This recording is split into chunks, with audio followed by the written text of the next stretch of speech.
Olá, graça e paz, meu irmão, minha irmã. Estamos iniciando a leitura da Bíblia em 365 dias, uma dose de amor com a Palavra de Deus.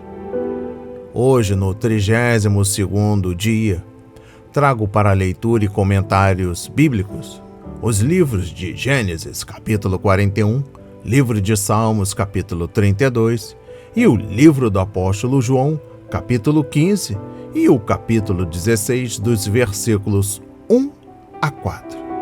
A minha recomendação para todos os dias: bloco de anotação, caneta ou lápis. A Bíblia, tão importante quanto a sua leitura diariamente, nos aproxima de Deus, nos concede fé e esperança, sobretudo perseverança, além de nos conceder a verdade. Por falar em verdade, todos nós temos a necessidade de estarmos em comunhão com Deus diariamente. E fazemos isso aqui todos os dias, não para nos glorificar, mas para honrar o nosso Deus. Esta comunhão é através da leitura da Bíblia. Ouvir, meditar, anotar. Neste momento, repete comigo: Senhor, revele a compreensão de sua palavra. Senhor, me dê compreensão da palavra. O mundo está buscando validações por opiniões, todas elas oriundas de redes sociais, mas hoje eu quero ter uma intimidade para com o Senhor. Revele a compreensão da sua palavra. Nos concede a compreensão da sua palavra através da leitura da Bíblia, através dos comentários bíblicos. Em nome de Jesus. Amém. Se desconecte de tudo e permita que a palavra do Senhor adentre em vossos corações. José interpreta os sonhos de Faraó. Passados 2 anos completos, Faraó teve um sonho e eis que estava em pé junto ao rio Nilo. Do rio subiam 7 vacas de boa aparência e gordas, e pastavam no meio dos juncos. Após elas subiam do rio outras 7 vacas, de aparência feia e magras, e pararam junto às primeiras na margem do rio. As vacas de aparência feia e magras engoliam as 7 vacas de boa aparência e gordas. Então Faraó acordou. Tornando a dormir, sonhou outra vez. De uma só haste saíam 7 espigas cheias e boas, e após elas nasciam 7 espigas mirradas e queimadas pelo vento leste. As espigas mirradas devoravam as 7 espigas grandes e cheias. Então Faraó acordou. Tinha sido um sonho. De manhã, ao despertar muito perturbado, mandou chamar todos os magos do Egito e todos os seus sábios. Contou-lhes os seus sonhos, mas não havia ninguém que pudesse dar a interpretação. Então o copeiro-chefe disse a Faraó: Hoje me lembro das minhas ofensas. Quando Faraó ficou irado com os seus servos e me pôs na prisão, na casa do comandante da guarda, a mim e ao padeiro-chefe, tivemos um sonho na mesma noite, eu e ele. Sonhamos e cada sonho tinha o seu próprio significado. Achava-se conosco um jovem hebreu, escravo do comandante da guarda. Contamos a ele os nossos sonhos e ele nos deu a interpretação a cada um segundo o seu sonho. E tal como nos interpretou, assim aconteceu. Eu fui restituído ao meu cargo e o outro foi enforcado. Então Faraó mandou chamar José e o fizeram sair às pressas da masmorra. Ele se barbeou, mudou de roupa e foi apresentar-se a Faraó. Este lhe disse: Tive um sonho e não há quem o interprete. Porém ouvi falar a respeito de você, que quando ouve um sonho é capaz de interpretá-lo. José respondeu: Isso não está em mim, mas Deus dará resposta favorável a Faraó. Então Faraó disse a José: No meu sonho eu estava em pé na margem do Nilo, e eis que subiam dele 7 vacas gordas e de boa aparência, e pastavam no meio dos juncos. Após estas, subiam outras vacas, fracas, muito feias e magras. Eu nunca tinha visto vacas tão feias em toda a terra do Egito. E as vacas magras e ruins devoravam as primeiras 7 vacas gordas. E depois de as terem engolido, não davam aparência de que as tinham devorado, pois o aspecto delas continuava ruim, como no princípio. Então acordei. Depois vi em meu sonho que 7 espigas saíam da mesma haste, cheias e boas. Depois delas nasceram 7 espigas secas, mirradas e queimadas pelo vento leste. As 7 espigas mirradas devoravam as 7 espigas boas. Contei isso aos magos, mas ninguém foi capaz de me dar a interpretação. Então José respondeu: o sonho de Faraó é apenas um. Deus revelou a Faraó o que ele vai fazer. As 7 vacas boas serão 7 anos. As 7 espigas boas também 7 anos. O sonho é um só. As 7 vacas magras e feias, que subiam após as primeiras, serão 7 anos, bem como as 7 espigas mirradas e queimadas pelo vento leste. Serão 7 anos de fome. Esta é a palavra como acabo de dizer a Faraó. Deus manifestou a Faraó o que ele vai fazer. Eis que vem 7 anos de grande abundância por toda a terra do Egito.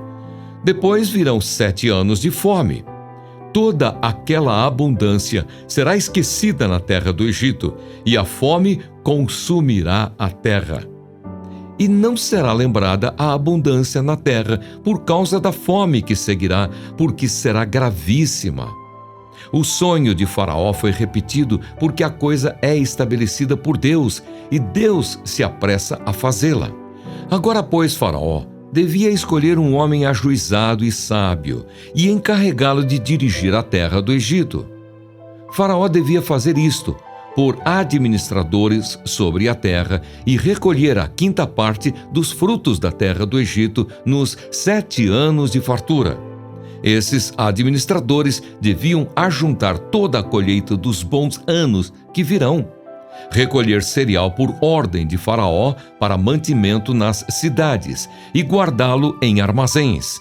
Assim o mantimento servirá para abastecer a terra nos 7 anos da fome que haverá no Egito, para que a terra não seja destruída pela fome. José como governador do Egito. O conselho agradou a Faraó e a todos os seus oficiais. Então Faraó perguntou aos seus oficiais: será que poderíamos achar alguém melhor do que José, um homem em quem está o Espírito de Deus? Depois Faraó disse a José: visto que Deus revelou tudo isto a você, não há ninguém tão ajuizado e sábio como você. Você será o administrador da minha casa e todo o meu povo obedecerá à sua palavra. Somente no trono eu serei maior do que você. E Faraó disse mais a José: eis que eu o constituo autoridade sobre toda a terra do Egito.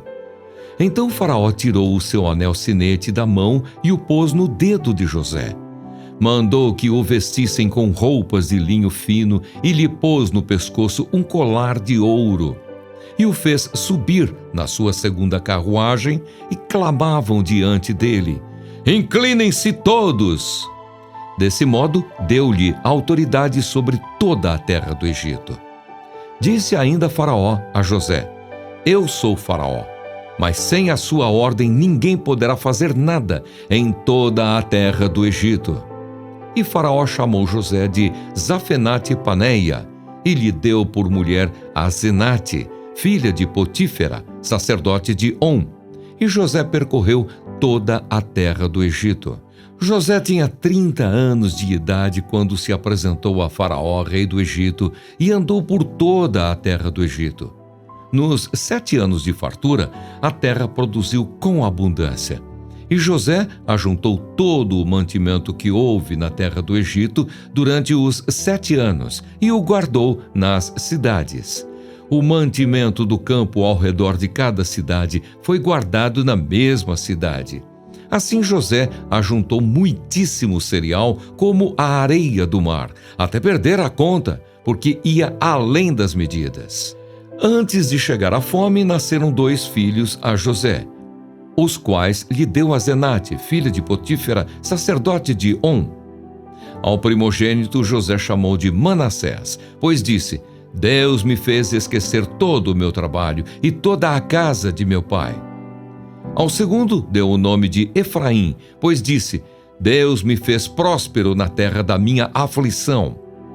Passados os 7 anos de abundância que houve na terra do Egito, começaram os 7 anos de fome, como José havia predito. E havia fome em todas as terras, mas em toda a terra do Egito havia pão.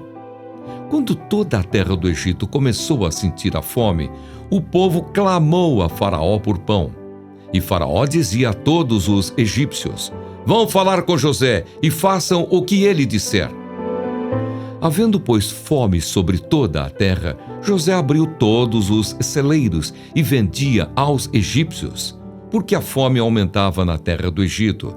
E todas as terras vinham ao Egito para comprar de José, porque a fome aumentava em todo o mundo. Amém. Compreendendo o livro de Gênesis, capítulo 41, 2 anos se passaram e José ainda estava trabalhando na prisão, esperando que algo aconteça. Mas, quando coisas começaram a acontecer, os eventos se sucedem rapidamente, pois havia chegado o tempo de Deus pôr em ação seus planos para José. Se algum capítulo em Gênesis revela a soberania do Senhor, é esse. Pode parecer que o tempo de Deus em nossa vida passa de modo angustiosamente lento, mas a experiência de José nos lembra que Deus pode gerar mudanças na velocidade da luz. Compreendendo o versículo 16. Elogiamos José por sua humildade e desejo de honrar o Deus vivo e verdadeiro. Referência capítulo 40, versículo 8. O livro de Daniel, capítulo 2, versículo 7 a 28. Ele ouviu o faraó descrever seus 2 sonhos e, em seguida, deu-lhe a interpretação. Era um assunto sério, porque Deus havia mostrado ao governador do Egito o que planejava fazer nos 14 anos seguintes, e o faraó foi devidamente informado. Agora que sabia qual era o plano de Deus, o soberano egípcio foi obrigado a fazer o que Deus queria que ele fizesse. Exposição bíblica dos versículos 37 a 39. Deus levou o faraó a escolher José. O coração do rei é como um rio controlado pelo Senhor, ele o dirige para onde quer. Referência a Provérbios 21, versículo 1. A atitude de José, sua habilidade para interpretar sonhos e a sua sabedoria para encontrar uma solução para o drama da fome que se aproximava, impressionar e convencer o faraó de que aquele hebreu era homem certo para a tarefa. Quando Deus se move em nosso favor, as pessoas que ele usa muitas vezes irão nos surpreender. Compreendendo o versículo 45. Finalmente, junto com o anel, a túnica, a corrente de ouro, um novo nome e carros, José recebeu uma mulher, filha de um dos sacerdotes de Ra, Deus Sol. Os sacerdotes no Egito eram uma casta poderosa, e ter uma mulher egípcia dessa linhagem fortaleceria o relacionamento de José com os líderes religiosos da terra. Não é difícil acreditar que José tenha ensinado à mulher coisas sobre o Deus vivo e verdadeiro para que ela, como Ruth, abandonasse seus falsos deuses e se colocasse debaixo das asas do Senhor, o Deus de Israel. Referência a Ruth 1, versículos 14 a 22 e capítulo 2, versículos 11 e 12. Gostaria de trazer uma nota importante antes do encerramento na leitura do livro de Gênesis, capítulo 41, versículo 46. Ela se encontra nos versículos 17 a 24, e depois versículos 43 e 57. Conforme a maneira como o faraó torna a contar os sonhos com o primeiro relato, dos versículos 1 a 7, parece perceber a impressão que os sonhos havia causado nele. Versículos 33 a 37. Observe como o conhecimento do propósito de Deus é um incentivo à ação humana, não uma desculpa para não fazer nada. Versículos 39 a 43. A descrição de suas responsabilidades e de sua nomeação mostra que estava sendo nomeado vice-rei do Egito. No versículo 43, uma melhor tradução do que abram caminho é inclinai-vos. No versículo 57, em todo o mundo, isto é, todos os países próximos do Egito. Encerrando a exposição bíblica no livro de Gênesis, capítulo 41, trago a explicação, versículo 46. José agora tinha 30 anos de idade. Durante um período de 13 anos, Deus o capacitou para realizar algumas coisas maravilhosas.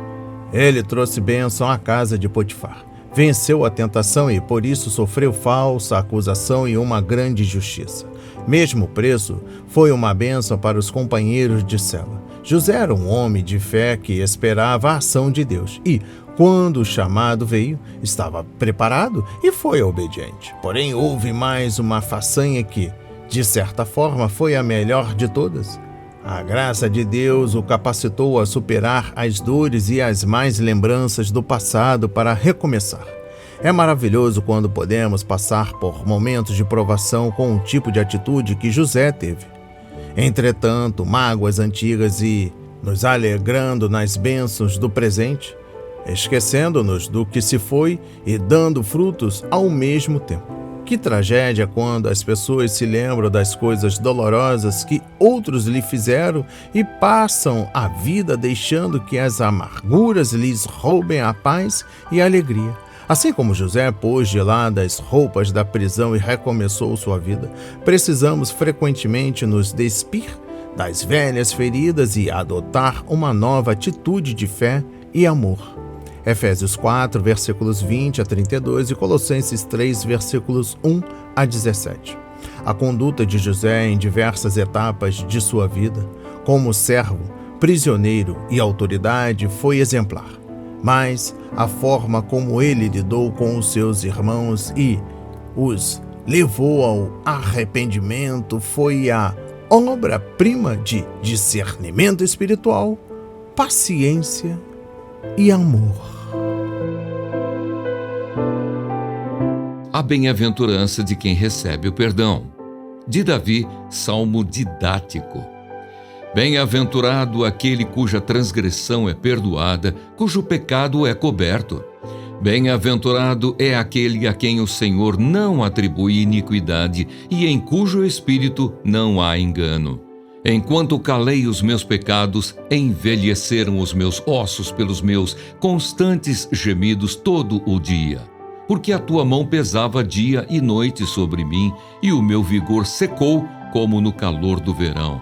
Confessei-te o meu pecado, e a minha iniquidade não mais ocultei. Eu disse, confessarei ao Senhor as minhas transgressões, e tu perdoaste a iniquidade do meu pecado. Sendo assim, todo o que é piedoso te fará súplicas em tempo de poder te encontrar. Com efeito, quando transbordarem muitas águas, não o atingirão. Tu és o meu esconderijo, tu me preservas da tribulação e me cercas de alegres cantos de livramento. Eu o instruirei e lhe ensinarei o caminho que você deve seguir, e sob as minhas vistas lhe darei conselho. Não sejam como o cavalo ou a mula, que não têm entendimento, que são dominados com freios e cabrestos. Do contrário, não obedecem a você. Muitos são os sofrimentos do ímpio, mas o que confia no Senhor, a misericórdia o cercará. Alegrem-se no Senhor e regozijem-se, ó justos, exultem, todos vocês que são retos de coração. Amém. Comentários sobre o livro de Salmos, capítulo 32. Este é um dos 7 salmos de penitência, nos quais os escritores estão sendo disciplinados por Deus e passando por sofrimentos. Os outros são os salmos 6, 38, 51, 102, 130 e 143. Uma exposição bíblica dos versículos 1 e 2. Em vez de começar com uma lista de seus pecados, Davi iniciou o salmo com uma canção de louvor para que todos na assembleia ouvissem. A primeira bem-aventurança no livro de Salmos declara a bênção para os obedientes. Capítulo 1, versículo 1. Agora, esta segunda bem-aventurança declara a bênção para os desobedientes que foram perdoados. Podemos conferir as outras bem-aventuranças no Salmo 34, versículo 8, capítulo 40, versículo 4, capítulo 65, versículo 4, capítulo 84, versículo 5 e 12, capítulo 94, versículo 12, capítulo 112, versículo 1. Desobediência, transgressão é cruzar a linha e se rebelar contra Deus. Davi conhecia os 10 mandamentos e sabia que adultério, assassinato e perjúrio eram proibidos. Pecado significa errar o alvo e não viver de acordo com os padrões que Deus estabeleceu. Culpa, iniquidade, significa distorcido e descreve o que acontece com o caráter interior do pecador. Davi tentou esconder seus pecados e fingir que nada havia acontecido, mas o Senhor o castigou até ele confessar que havia pecado. Perdoar significa remover um fardo. O perdão é retratado pelo bode expiatório no dia do serviço de expiação, pois, simbolicamente, o bode levava os pecados do povo para o deserto.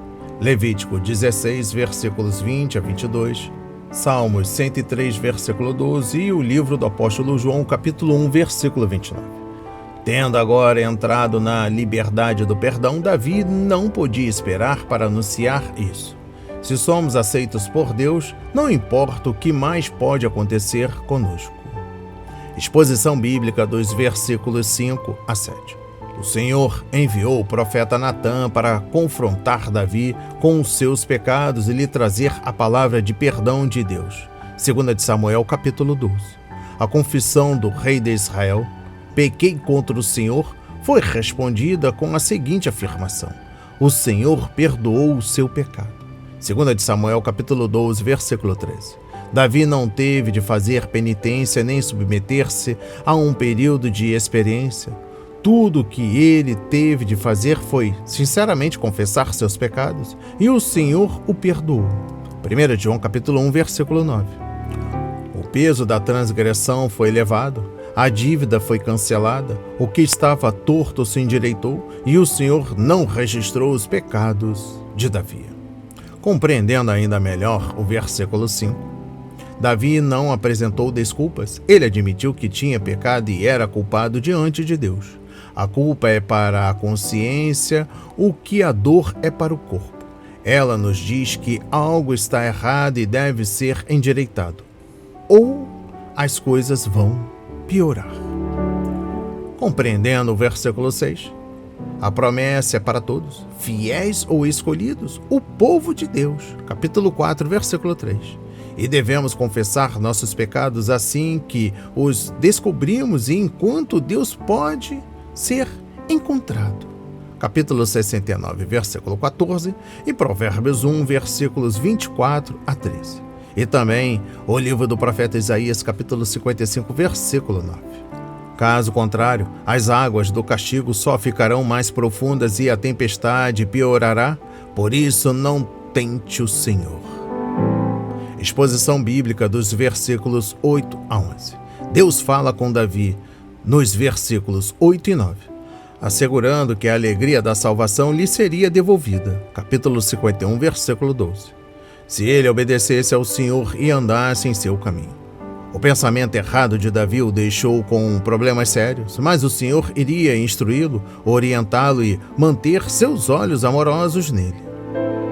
A fé de Davi deve agora resultar em obediência, pois fé e obras devem andar juntas. Deus não nos perdoa para que possamos voltar e pecar, mas contigo está o perdão para que seja temido. Referência a Salmos 130, versículo 4. Compreendendo o versículo 9, ao olhar para Batseba, ele a cobiçou e em seguida cometeu adultério. Ao fazer planos para acabar com a vida do marido dela, Davi se viu agindo como um homem livre. Mas, o Senhor o viu como um animal.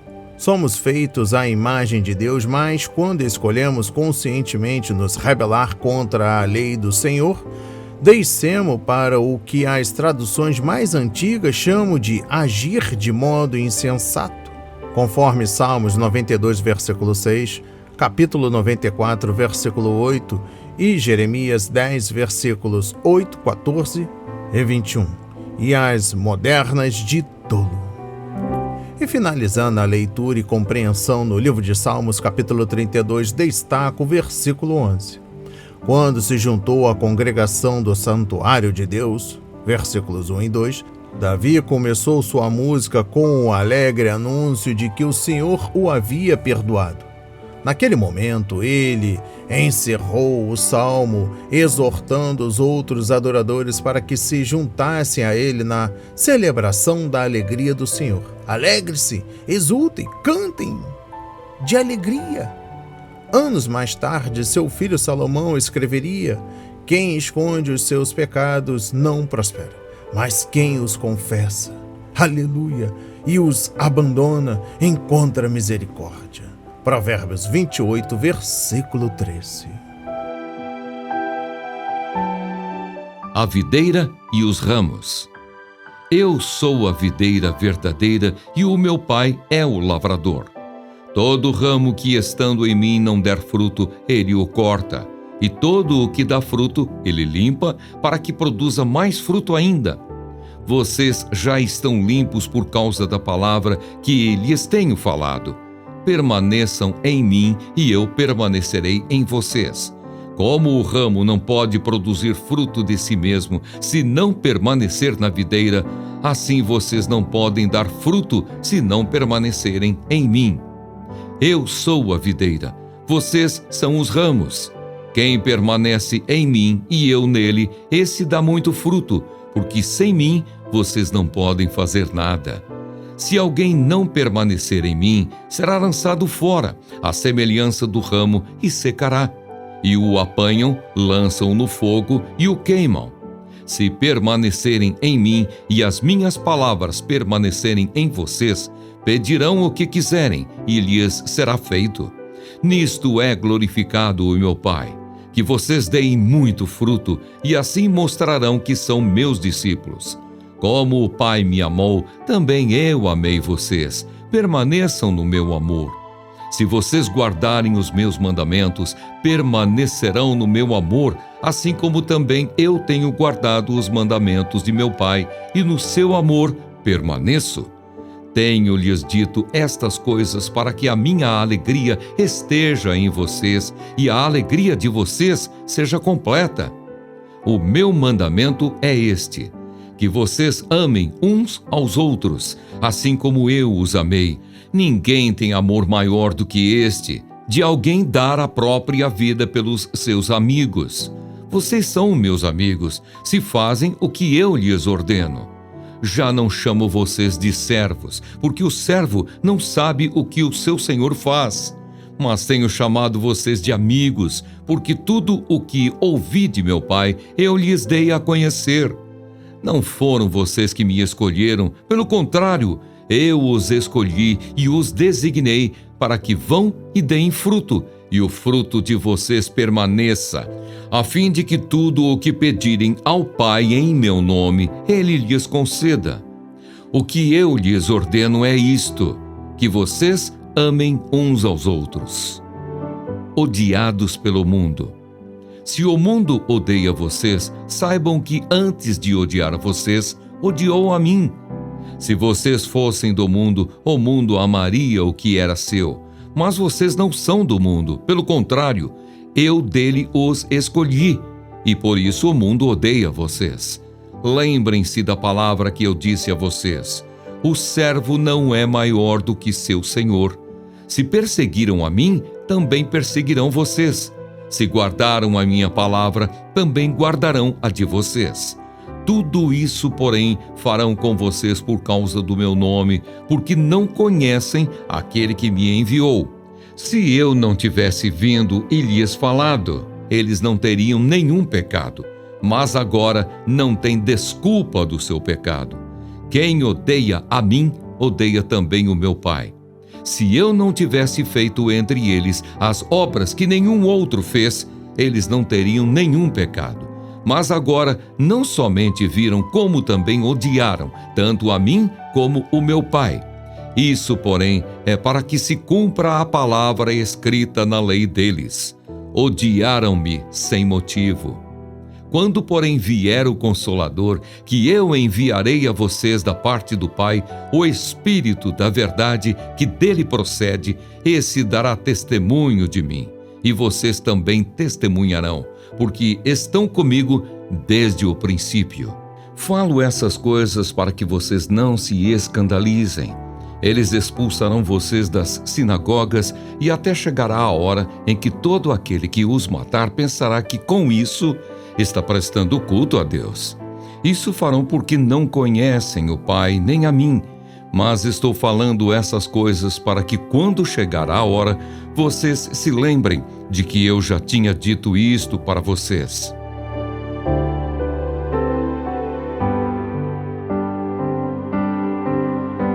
Amém.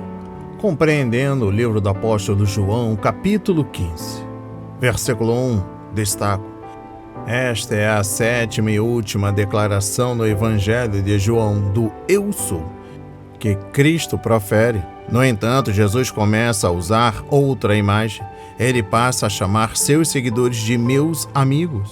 As palavras ramos e amigos revelam os privilégios e as responsabilidades dos cristãos.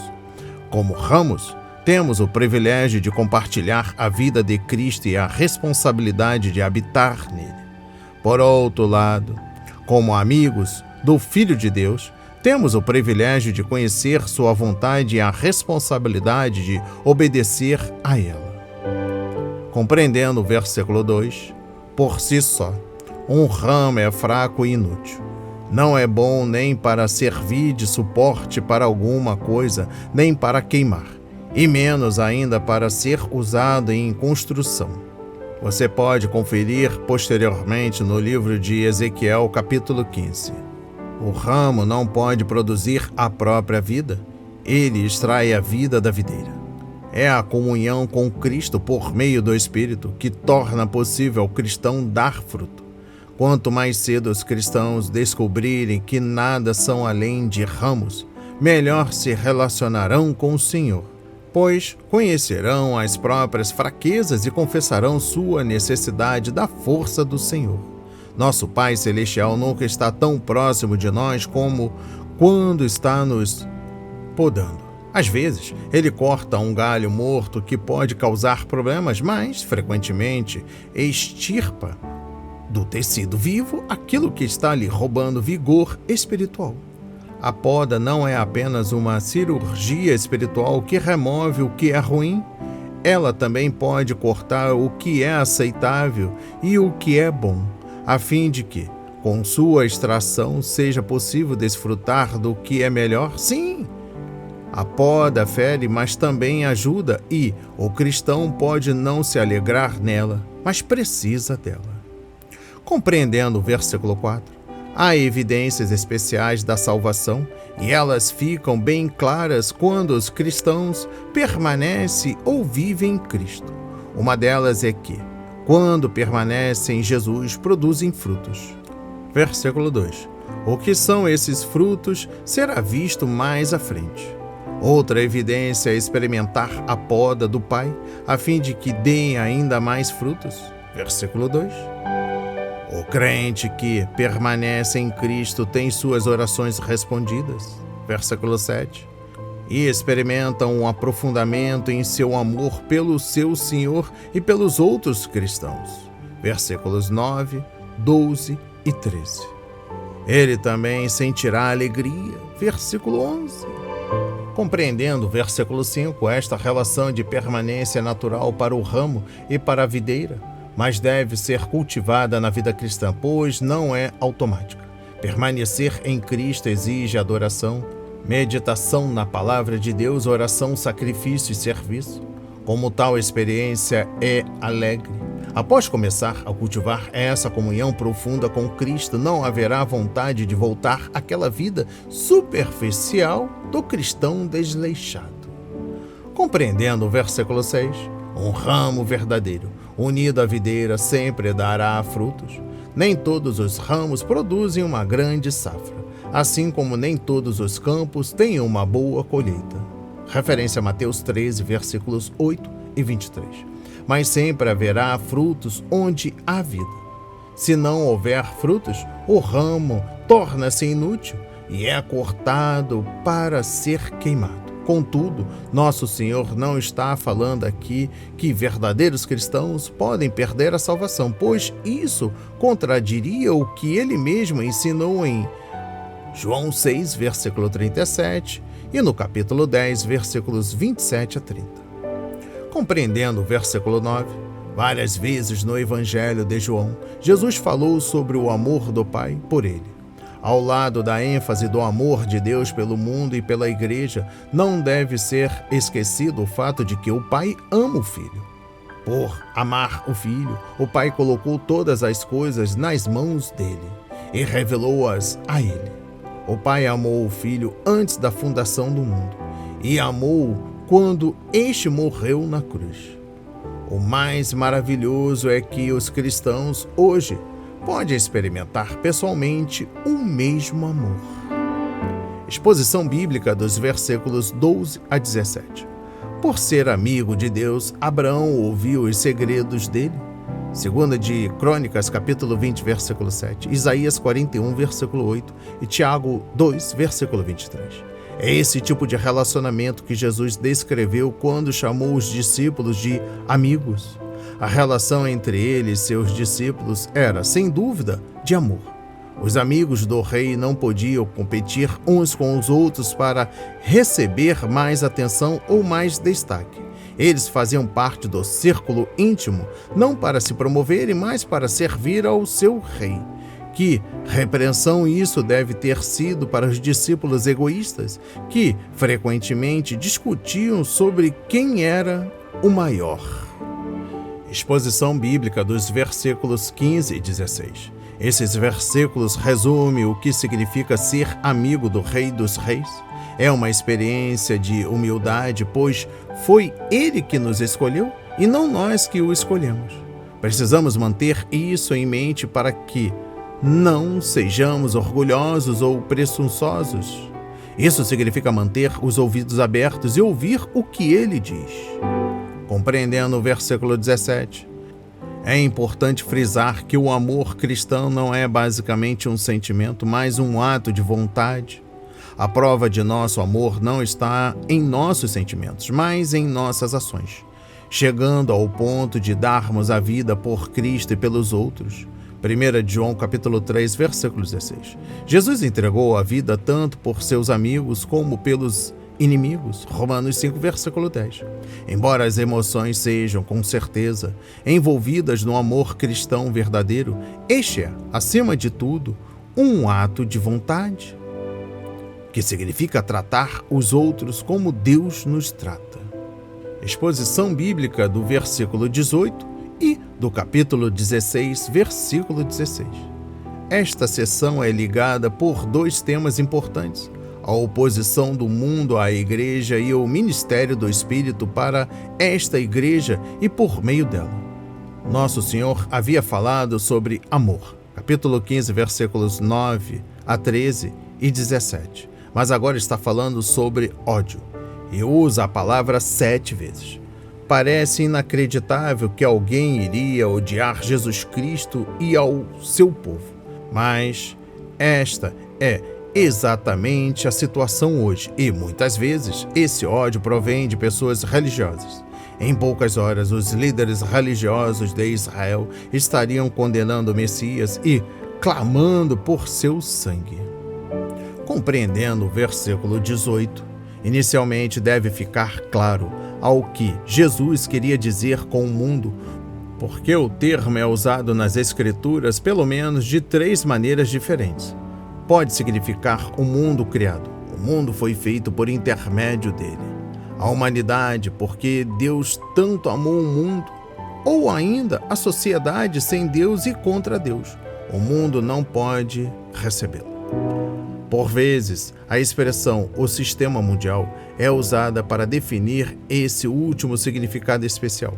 Nosso Senhor havia abertamente ensinado aos discípulos que, um dia, a perseguição viria. Ele mencionou isso no Sermão do Monte, Mateus 5, versículos 10 a 12 e versículo 44, e em seu sermão de comissionamento, quando enviou os discípulos ao ministério.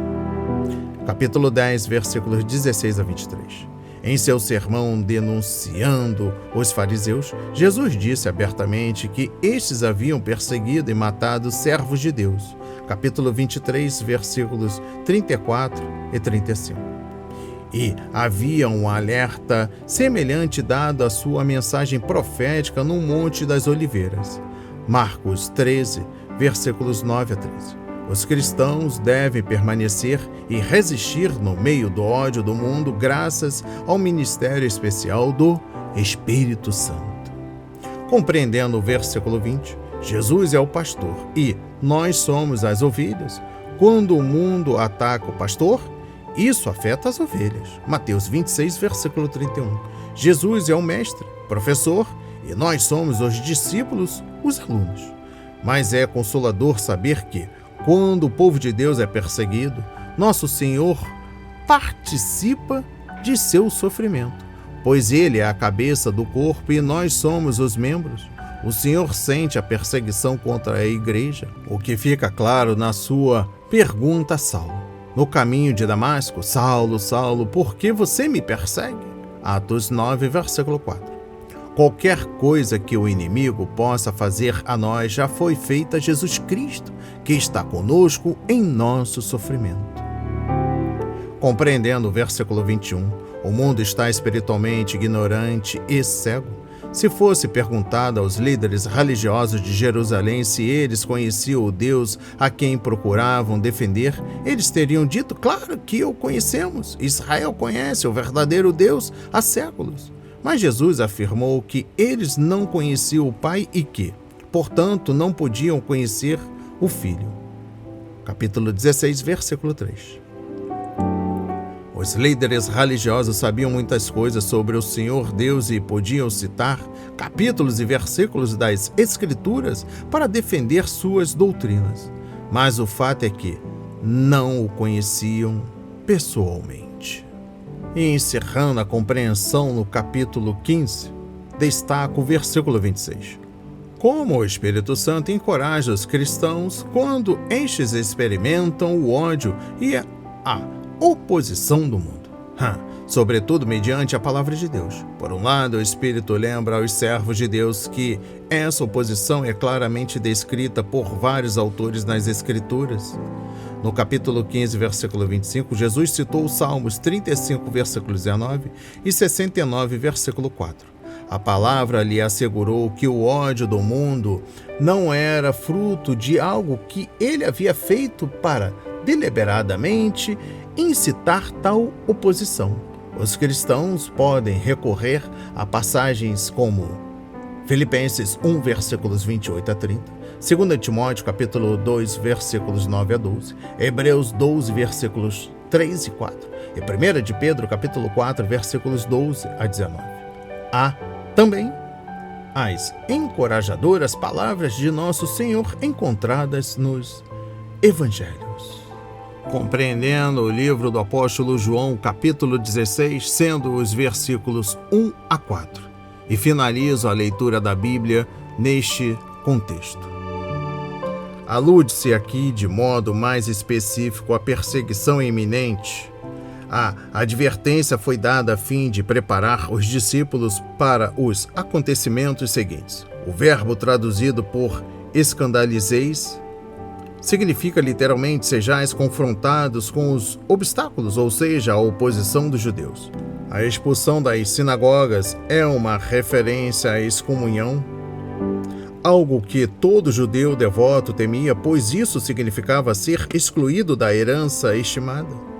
Essa era uma ameaça que todos os primeiros judeus cristãos tiveram de enfrentar. A convicção de que a perseguição dos cristãos seria considerada como culto a Deus é ilustrada vividamente no caso de Paulo. Atos 9, versículos 1 e 2, capítulo 26, versículos 9 a 11. A incoerência de tal atitude é basicamente a falta de conhecimento tanto do pai quanto do filho. Havia, de fato, uma falha grave no modo como eles pensavam.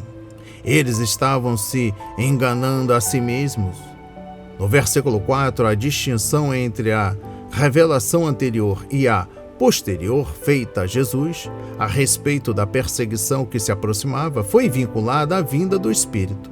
Esta é a hora mencionada aqui. Que as palavras de hoje toquem os nossos corações para a honra e a glória do Senhor.